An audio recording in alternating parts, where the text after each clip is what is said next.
ఈ దినము మొదటి సమూయేలు గ్రంథము 6వ అధ్యాయంలో నుంచి కొన్ని విషయాలు మనం చూస్తాం. యెహోవా మందసము 7 నెలలు ఫిలిష్తీయుల దేశమందుండిన తరువాత ఫిలిష్తీయులు యాజకులను శకునము చూచువారిని పిలువనంపించి యెహోవా మందసమును ఏమి చేయుదము, ఏమి చేసి స్వస్థలమునకు దానిని పంపుదము అని తెలియజెప్పుడు అనగా ఎవరిని పిలిచారు? ఇప్పుడు 7 నెలలు దాటిపోయింది.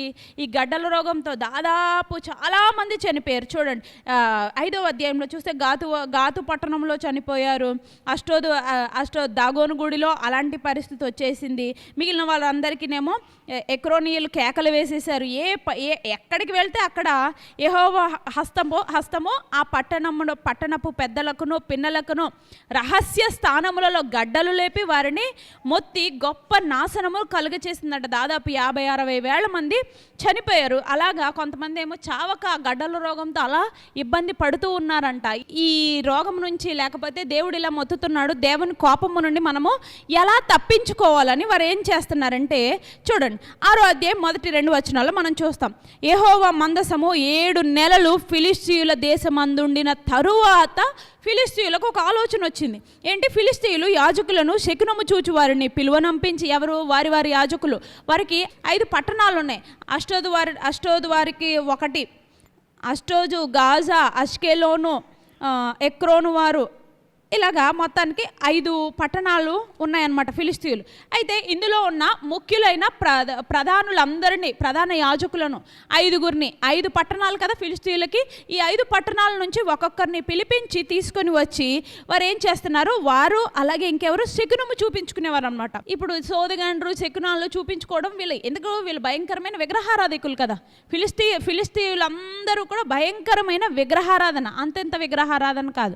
అయితే వాళ్ళు ఏం చేశారు అంటే ఈ వారి యాజకులను అలాగే శకునము చూపించే వారిని పిలిపించుకొని, ఇప్పుడు మనం ఏం చేస్తే ఈ రోగముల నుండి లేకపోతే దేవుని కోపము నుండి మనము ఎలాగూ తప్పించుకోగలము అనేసి వారు ఏం చేస్తున్నారు? ఒక ఆలోచన చేస్తూ ఉన్నారు. అందుకే వారు అనుకుంటున్నారు, ఫిలిష్తీయులు పిలిపించి ఏం చెప్తున్నారంటే యెహోవా మందసమును మనము ఏమి చేయుదము, ఏమి చేసి స్వస్థలమునకు దానిని పంపుదామని వారు ఆలోచించుకుంటున్నారంట. ఎందుకు? వారికి అప్పటికే ఒక ఐడియా వచ్చి ఉంటుంది. దేవుని మందసం మన దగ్గర ఉండడం వల్లనే ఇటువంటి పరిస్థితి మనం ఎదుర్కొంటున్నాము. దీన్ని ఏదో రకంగా వారి స్వస్థలానికి వారిని పంపేయాలి అనేసి వారు ఆలోచించుకుంటున్నారు. ఏదో రకంగా సీక్రెట్గా పంపేద్దాం అనుకున్నారు. ఎందుకు? చాలా యుద్ధము చేసి దాన్ని తెచ్చుకున్నారు. వారికి అవమానం కదా. ఇప్పుడు దేవుని మందసాన్ని మళ్ళీ తిరిగి పంపించడం వారికి అవమానం.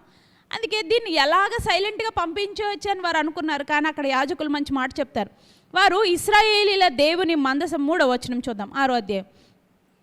వారు ఇశ్రాయేలీయుల దేవుని మందసమును పంపివేయనుద్దేశించిన ఎడల ఊరకయే పంపక, ఎవరు చెప్తున్నారన్న పైన యాజకులు, శకునగాండ్రు వీళ్ళందరూ చూస్తున్నారు కదా ఈ పరిస్థితి ఏంటని చూస్తున్న వాళ్ళందరూ ఏం చేస్తున్నారంటే ఊరకయే పంపక దీనికి ఒక పరిష్కారం మనం చేద్దామని వాళ్ళు చెప్తున్నారు అన్నమాట. చూడండి, ఊరకయే పంపక ఏ విధము చేతనైనను ఆయనకు అపరాధార్థమైన అర్పణము చెల్లించి పంపవలెను.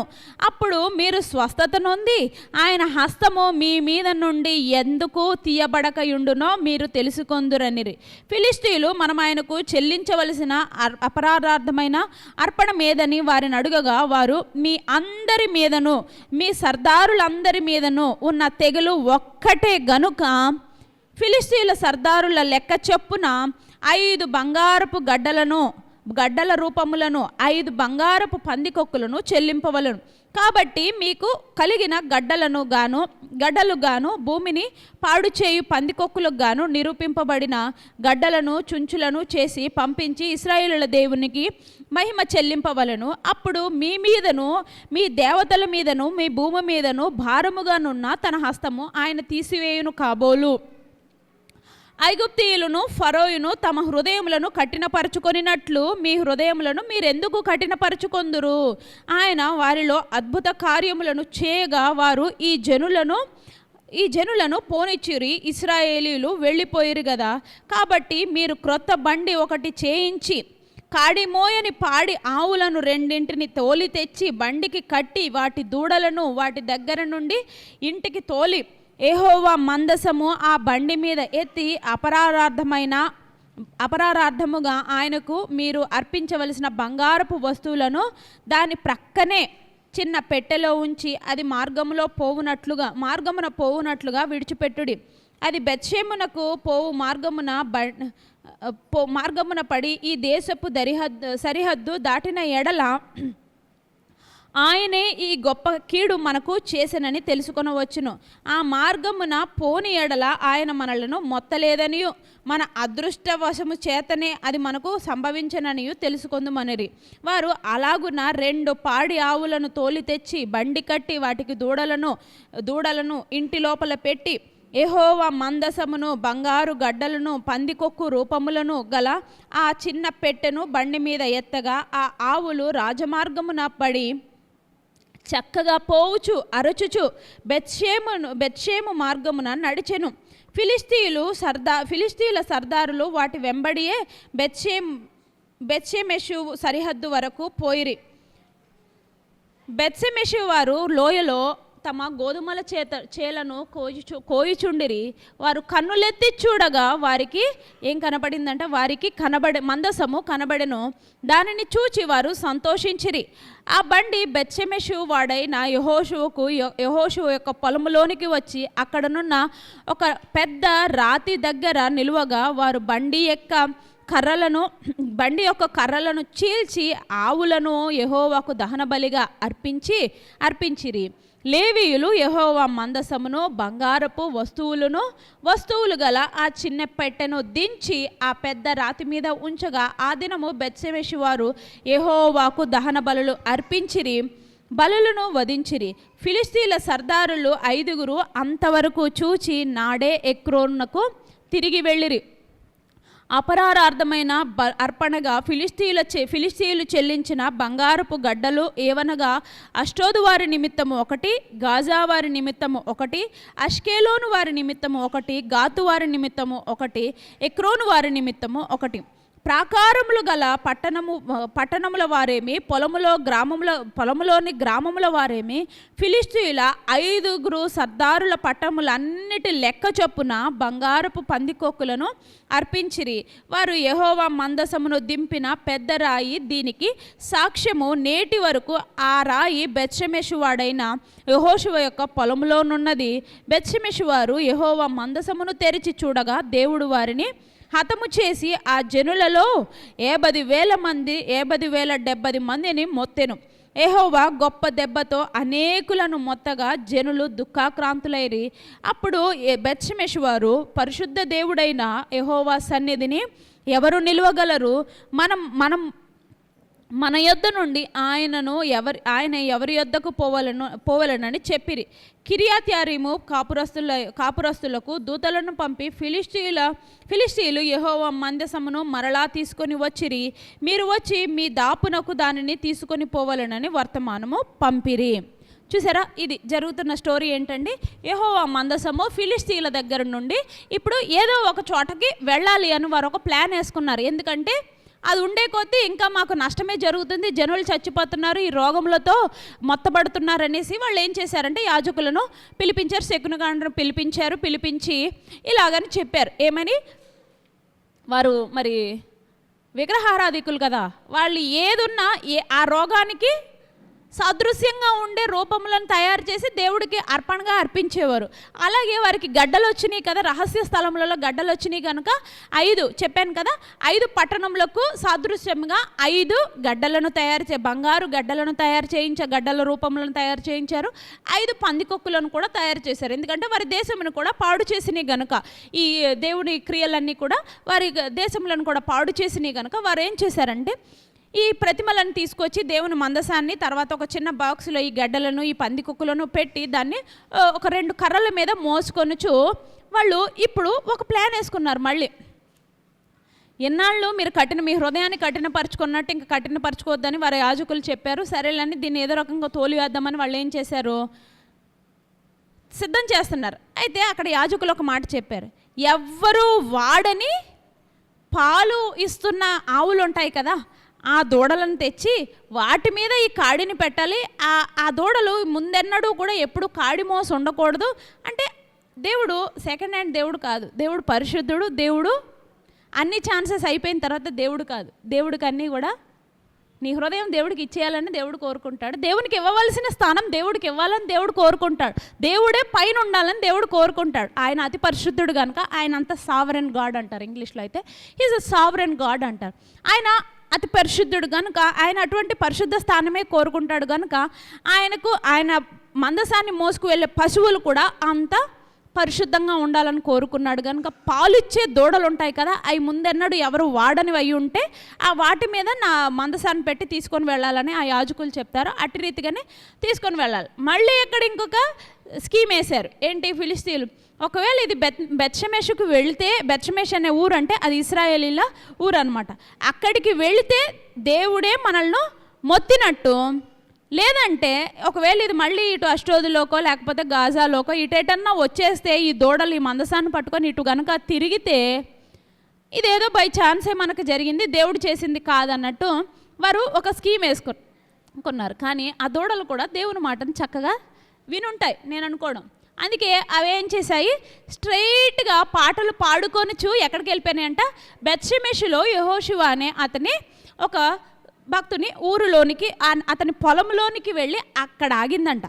అప్పుడు అక్కడున్న ఇశ్రాయేలు, ఆ పొలంలో పనిచేసే లేవీయులు వారందరూ ఆ మందసాన్ని దించి ఆ కర్రలను చీల్చి దేవునికి ఆ అపరారార్థమైన బలులుగా ఆ దూడలను ఇచ్చేసి దహన బలులుగా అర్పించేశారు. ఇదంతా కూడా ఎవరు చూస్తున్నారు? ఫిలిస్తీన్ల సర్దారులు. ఈ 5 సర్దారులు ఆ కాలిపోయి అదంతా అయిపోయి ఆ బలులు అర్పించే సమయం వరకు వాళ్ళు చూసి వెంటనే ఓకే ఇంక మా పని అయిపోయింది, ఇక్కడితో ఈ మందసం మమ్మల్ని విడిచిపెట్టేసింది, దేవుడికి మేము చెల్లించవలసిన అపరారార్థ బలులు చెల్లించేసాం కనుక దేవుడు ఇంకా మా మీద ఆయన హస్తము అంత బరువుగా ఉంచడని భావించి వారు తిరిగి వారి ఊరిలోకి వెళ్ళిపోయారు. వెళ్ళిపోయిన తర్వాత ఈ బెత్షెమెషు వారు ఉన్నారు కదా, వాళ్ళు ఏం చేశారు? అసలు ఈ మందసము లో ఏముందో చూద్దాం అనేసి వాళ్ళు చాలా తొందరపడి ఏం చేశారు? దాన్ని తెరిచి చూచి ఎంతమంది చనిపోయారంట? దాదాపు 50,070 మంది చచ్చిపోయినట్టు మనం చూస్తాం. అది దేవుని యొక్క పరిశుద్ధత. దేవుడు ఎవరిని ఒప్పుకోలేదు కదా. మందసాన్ని కేవలం లేవీయులు మాత్రమే దానికి యాజక ధర్మం జరిగించాలి. అందులోనూ సంవత్సరానికి ఒక్కసారే ఈ ప్రధాన యాజకుడు అయిన ఆ ప్రధాన యాజకుడు మాత్రమే ఈ అతి పరిశుద్ధ స్థలంలోనికి వెళ్ళాలి. దేవుని మందసం ఎదుట చేయవలసిన కార్యక్రమాన్ని చేసి తిరిగి వెనక్కి వచ్చేస్తే వచ్చినట్టు, లేకపోతే చచ్చిపోతే చచ్చిపోయినట్టు కదా. అది యాక్చువల్గా దేవుడు కోరుకున్న పరిశుద్ధత. వీళ్ళు ఏం చేశారు? అందులోకి తొంగి చూశారు, ఆ శాపమును దేవుని మీద నుంచి తెచ్చుకున్నారు. ఆయన పరిశుద్ధతను గురించి వారికి తెలిసి కూడా అటువంటి తప్పు చేశారు, మరణించారు. అందుకనే అక్కడ రాస్తున్నారు ఏమని? 20వ వచనం చూడండి. అప్పుడు బెత్షెమెషు వారు ఆలోచించుకుంటున్నారట ఏమని? పరిశుద్ధ దేవుడైన యెహోవా సన్నిధిని నిలువగలవారు ఎవరు? మన యొద్ద నుండి ఆయన ఎవరి యొద్దకు పోవాలనని వాళ్ళే ఆలోచించుకుంటున్నారంటే ఎందుకు? ఇంకా ఉంటే ఇంకేం నష్టం వస్తుందని. ఇదేమో ఆయన పరిశుద్ధ స్థలంలో ఉన్న నీకు నాకు కూడా అదే ప్రశ్న. ఎన్నిసార్లు దేవుడు నీతో నాతో మాట్లాడినా, దేవుడు మొత్తకపోయినా, దేవుడు ఈ పరిశుద్ధ వాక్యముల ద్వారా ఈ పరిశుద్ధ సింహాసనం ఎదుట నుండి ఆయన అనేక విషయాలను మనకు తెలియచేస్తున్నప్పుడు అన్యులైన ఆ ఫిలిస్తీన్ల దేవుని గురించి ఒప్పుకున్నారుగా ఏమని? మహాసూరుడైన ఈ దేవుని దగ్గర నుంచి మమ్మల్ని తప్పించగలవారు ఎవరు? దేవుడు అన్ని అద్భుత కార్యములు చేసి ఇశ్రాయేలులను ఫరో రాజు ఎదుట నుండి పోనిచ్చిరి అనేసి వాళ్ళే ఒప్పుకున్నారు. అటువంటి ఈ పరిశుద్ధుడైన ఈ దేవుని గురించి మనకు అన్ని విషయాలు తెలిసి మరలా మనము అవే తప్పులు, అవే రిపిటేషన్స్ మనం చేస్తూ ఉంటే దేవుడు మనల్ని మొత్తే సమయం దగ్గరికి వచ్చేస్తుందేమో. మనల్ని మనమే సరిచూసుకోవాలి, మనల్ని మనం పరీక్షించుకోవాలి, మనల్ని మనం సరిచూసుకొని ఆయనకి ఇవ్వవలసిన పరిశుద్ధత, ఆయనకి ఇవ్వవలసిన ఘనత, ఆయనకి ఇవ్వవలసిన మహిమ, ఆయనకి ఇవ్వవలసిన ప్రభావము, ఆయనకి ఇవ్వవలసిన స్థానము ఆయనకి ఇవ్వడం నేర్చుకోవాలి. అన్యులైన ఆ ఫిలిస్తీన్లు కూడా వారు అదే నేర్పిస్తున్నారు మనకి. అమ్మో దేవుని మందసాన్ని ఊరకనే మనం పంపడానికి లేదు, దేవునికి చెల్లించవలసిన అపరారార్థమైన బలులు ఆయనకి చెల్లించాలి, అప్పుడే దేవుడు దీన్ని వెళ్ళనిస్తాడు, మన మీద ఆయన హస్తాన్ని తీసివేస్తాడని. ఇదేమో దేవుడు నీకు నాకు అటువంటి పరిస్థితిని అయితే కలిగించలేదు. కానీ ఆయనకి ఇవ్వవలసిన ఘనత, ఆయనకి ఇవ్వవలసిన ప్రభావము, ఆయన పరిశుద్ధుడు, ఆయన గొప్ప దేవుడు, సర్వజ్ఞాని అయిన దేవుడు, సర్వశక్తుడైన దేవుడు గనుక ఆయనకు చెల్లించవలసిన సమస్తమును ఆయనకు ఇవ్వవలసిన బాధ్యత ఎవరిది? ఎవరిదండి? నిన్ను నన్ను నీ ప్రేమతో, ఆయన ప్రేమతో రక్షించుకొని, ఆయన ప్రణాళిక చొప్పున మనల్ని ఇటు రీతిగా నిలబెట్టుకొని, ఆయన ఈ క్షేమస్థితినిచ్చి, ఆయన కృపలో, ఆయన కనికరంలో నిన్ను నన్ను బలపరుచుకుని నిలబెట్టుకున్నాడు కదా. అది ఆ దేవుని కొరకు మనమందరము కూడా ఇటువంటి ఘనతను, మహిమను, ప్రభావమును, ఆయన స్థానమును ఆయనకి ఇవ్వడం మనము నేర్చుకోవాలి. మన పితరులైన ఇశ్రాయేలీల దగ్గర నుంచే మనం నేర్చుకోవాలి. మనం అంతకుముందు ఏం చెప్పినా ఏదో స్టోరీస్లో ఉంటాయి, కానీ వాక్యంలో నుండి మనం నేర్చుకున్నప్పుడు వాక్యమే మనతో మాట్లాడాలి. యెహోవా నీ ధర్మశాస్త్రము ఎంతో యథార్థమైనది అని మనం చూసాం. మరి ఇటు యథార్థమైన ఈ ధర్మశాస్త్రంలోని ఇంకా అనేక సత్యములను మనం తెలుసుకోవాలి. ఆయనకి ఇవ్వవలసింది ఆయనకి ఇవ్వడం, మనము నానాటికి అనుదినము వినుచున్న వాక్యములను బట్టి మనల్ని మనం సరిచేసుకొని దేవునికి ఇవ్వవలసిన స్థానాన్ని, దేవునికి ఇవ్వవలసిన ఆధిక్యతను, దేవునికి ఇవ్వవలసిన పరిశుద్ధతను, ఆయనకి ఇవ్వవలసిన ఆరాధనను నీవు ఏ పరిస్థితిలో ఉన్నా ఆయనకి ఇవ్వడం నేర్చుకోవాలి. ముందు నీ ఆస్తి, నీ అంతస్తు, నీ డబ్బు, నీ బంగారము అవన్నీ నీతోటే వెళ్ళిపోతాయి. ఒకటి మాత్రం ఉండిపోతుంది, నీ ఆత్మలో నుండి నువ్వు ఆయనకి ఇచ్చేది, నీ హృదయంలో నుండి నీవు యథార్థముగా ఆయనకి ఇచ్చేదే ఆయనకి నీవు ఇచ్చిన లెక్క. గనుక అట్టి ఆరాధన నేను చేయగలగాలి. అట్టి కృప దేవుడు మనందరికీ దయచేయనుగాక.